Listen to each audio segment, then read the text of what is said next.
Hi friends, பாருங்கள் எங்கள் மாட்டை வந்து மேய்ச்சல் கொண்டு போகிறோம். எங்கள் மாட்டெல்லாம் கொண்டு போய் கட்டியாச்சு. எங்கள் கண்ணுக்குட்டி கத்திகிட்டே இருக்கிறோம். அவனையும் பிடிச்சிட்டு போயிட்டுருக்கோம். அவன் கட்டிகிட்டு இவனோட அம்மா மற்ற மாட்டுங்கள்லாம் காட்டுறேன். டேய் போடா. இவன் வந்து பெரியவங்களை கூட பிடிச்சிக்கலாம். அந்த இவனை பிடிக்க முடியாதுங்க ஃப்ரெண்ட்ஸ். இழுத்துக்கிட்டு ஓடிட்டுக்கான்.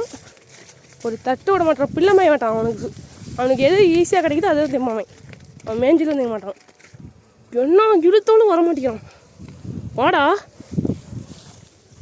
எங்கள் அம்மா வர பேசுவாங்க ஃப்ரெண்ட்ஸ். தட்டிலையா விட்டேன்னு வரமாட்டேங்கிறான். ஏய் வாடா. என்ன இல்லை எங்கள் அம்மாங்கெல்லாம் பாருங்க ஃப்ரெண்ட்ஸ், அமைதியானவங்க. இவன் பண்ணுற வேலை தான் ஃப்ரெண்ட்ஸ் இன்னும் சமாளிக்க முடியல. பெரியவங்களை கூட மேய்ச்சி போட மாட்டேன். இவனை இழுக்கிறதுக்கு நமக்கு சத்து இல்லை ஃப்ரெண்ட்ஸ். இவங்க 3 பேர்த்தையும் கூப்பிட்டு வந்துட்டேன். அவனை கூப்பிட்டு வர முடியல.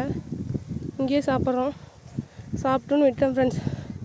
இந்த வீடியோ உங்களுக்கு பிடிச்சிருந்தா மறக்காமல் நம்ம சேனலை லைக் பண்ணுங்கள், ஷேர் பண்ணுங்கள், சப்ஸ்கிரைப் பண்ணிக்கோங்க, கமெண்ட் பண்ணுங்கள் ஃப்ரெண்ட்ஸ்.